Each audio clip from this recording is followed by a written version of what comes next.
Hello there, welcome to NTV English News Bulletin. I am Bhavana Casey. In the beginning, we have the headlines.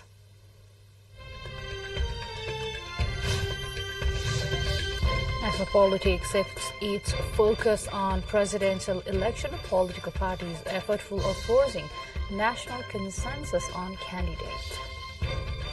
U.S. Under-Secretary of State for Political Affairs Victoria Nuland arriving Nepal today to hold high-level political meetings during her two-day visit.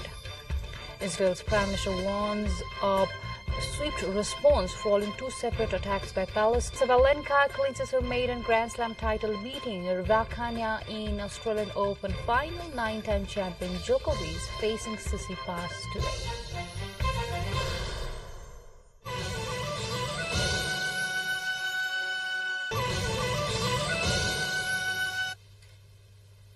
Welcome back. You are with NTV English News Bulletin. Now we have the news in details. The discussion on forcing national consensus in the presidential election has increased among the political circle. Especially in the Standing Committee meeting of CPN Mao Center, the opinion of maintaining national consensus as far as possible has been expressed. The lack of national consensus in presidential election has increased suspicion among the ruling parties and the opportunity for a new equation in the opposition. As per the agreement among the ruling alliance parties during the formation of the government, the presidential position was for the UML. However, after the Maoists, the opposition have become somewhat excited. Raising the issue of national consensus, Congress is also preparing to nominate candidates for the upcoming presidency. However, one can only speculate about the nature of the current national consensus, which is reshaping politics itself. The United States Under-Secretary of State for Political Affairs Victoria Nuland is arriving Nepal today in course of her two-day visit. During her visit, Under-Secretary Nuland will hold high-level political meetings and also observe some cultural sites of the country. Under-Secretary Nuland will engage with the Pushpa Kamal Dahal-led government on the broad agenda of the U.S. partnership with Nepal.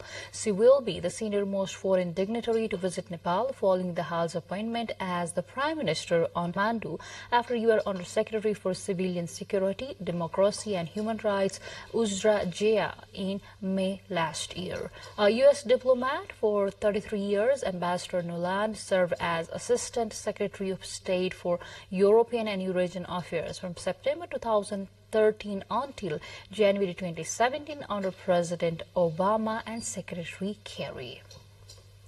A total of 30 persons got injured in a stampede at Dhankuta Stadium on Saturday evening. Of them, 18 persons are receiving treatment at BP Koirala Institute of Health Sciences in Dharan, according to Superintendent of Police SP Lakshmiraj Adhikari. It is stated that two children have been referred to Golden Hospital in Viratnagar from BPKIHS. SP Adhikari said 12 persons have returned home after general treatment in Dhankuta, and Dharan is said to be improving. Acting Chief District Officer of Dhankuta, Mamata Adhikari, said that an all-side meeting is summoned to postpone the Dhankuta festival in view of these security issues. The stampede took place in a crowd among the locals who rushed to attend a live musical concert of singer Pramod Kharel. More updates lined up on the other side, but before that, let's have the highlights first.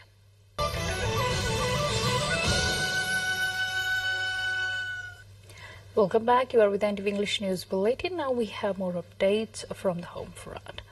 The 17th World Leprosy Day is being marked today by organizing different programs under the theme of Act Now and every year. Since 1954, this day is observed all around the world in order to raise awareness about leprosy. Despite the fact that Nepal was declared leprosy-free in 2010, new cases continue to emerge mostly in the Tarai districts. According to government figures, Nepal witnessed a total of 2,285 new cases of leprosy in the fiscal year 2079-80. As per the government data, there are a total of 910 cases of leprosy in Madhya province, which is around 40% of the total cases recorded in the country. 16 out of 77 districts of the country are aimed to be free of leprosy. The districts include Jhapa, Morang, Siraha, Dhanusa, Mohottari, Sarlahi, Rohtak, Bara, Parsa, Parasi, Rupandehi, Baghe, Bardia, Kailali, Kanchanpur and Acham. Director of the Leprosy Mission Nepal, Subakar Kharil said 2,000 to 3,000 has promised strong and swift response after two separate attacks by Palestinians in Jerusalem over the past 2 days. The attacks took place after an Israeli army raid in the occupied West Bank killed 9 people.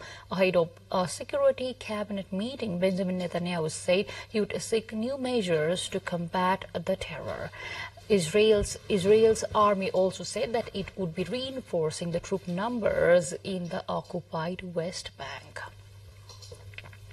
Former United States President Donald Trump has kicked off his 2024 White House bid with visits to a pair of early voting states, his first campaign event since launching his bid more than 2 months ago. Trump will be keynote speaker at New Hampshire GOP's annual meeting before traveling to Columbia, South Carolina, where he is set to unveil his leadership team at the State House, the state electing its nominee. Trump and his allies hope that the event will offer a show of force behind the former president after a sluggish start to his campaign that left many questioning his commitment to running again. In recent weeks, his backers have been reaching out to political operatives and elected officials to secure support for Trump's re-election at a critical juncture when other Republicans are preparing their own expected challenges.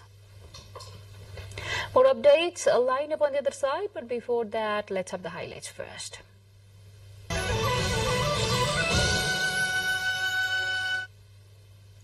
Welcome back. You are with NTV English News Bulletin. Now to more international updates. Its wettest day on record on Friday. Auckland is said to have received 75% of its usual summer rain in just 15 hours. A local state of emergency was declared as authorities managed evacuations and widespread flooding. New Zealand's Prime Minister Chris Hipkins thanked emergency services for their swift response to the disaster. The new Prime Minister traveled to Auckland, where he also expressed his condolences to the loved ones of those who died in the floods. South Africa has signed an agreement to introduce dozens of African cheetahs to India over the next decade. The first batch of 12 cheetahs will be sent next month, the South African Environment Department said. It plans to send a similar number annually for the next 8 to 10 years to help establish a viable, secure cheetah population. Asiatic cheetahs became extinct in the Supreme Court ruled that African cheetahs, a different subspecies, could be brought to the country at a carefully chosen location on an experimental basis. You are watching NTV English News Bulletin. More updates line up on the other side, but before that, let's have what we have coming up next.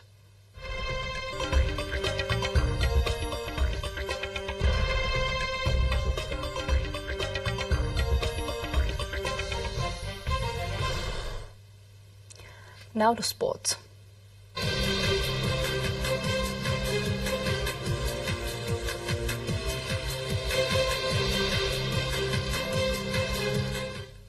Aryna Sabalenka clinched a maiden Grand Slam singles title after fighting back from a set down to beat Elena Rybakina of Kazakhstan, squandered an early break, but the reigning Wimbledon champion tamed Sabalenka's serve again in the 9th game before serving out the opening set to love. Fifth-seeded Sabalenka was playing in her first Grand Slam singles title, claimed the one-way break of the second set and forced another service break in the 7th game of the decider.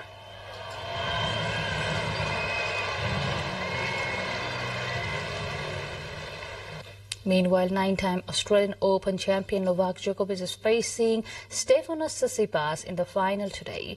Djokovic is looking to win a record-equaling 22nd men's major. Serbia Djokovic, aged 35, faces the 24-year-old Greek who is bidding for a first Grand Slam title. Walter Warburg of Sweden won FIS freestyle skiing men's dual moguls on Saturday at St. Quebec. Local favorite Mikhail Kingsbury finished second, followed by Philipp Gravenfors of Sweden in the race. In women's category, Japanese star Anna Gerken Schofield of GVR finished the third, and the fourth place went to Jelinkov of the USA.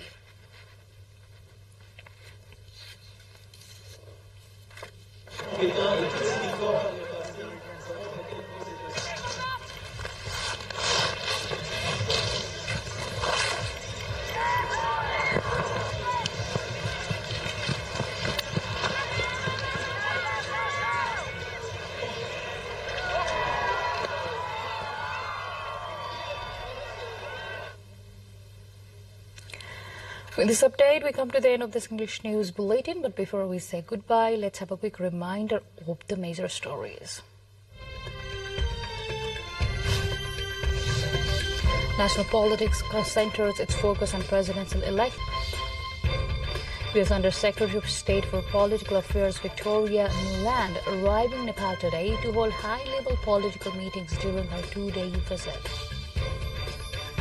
Israel's Prime Minister warns of swift response following two separate attacks by Palestinians in Jerusalem, as he will seek new measures to combat terror. And Sabalenka clinches her maiden Grand Slam title, beating Rybakina in Australian Open final. Nine-time champion Djokovic facing Tsitsipas today.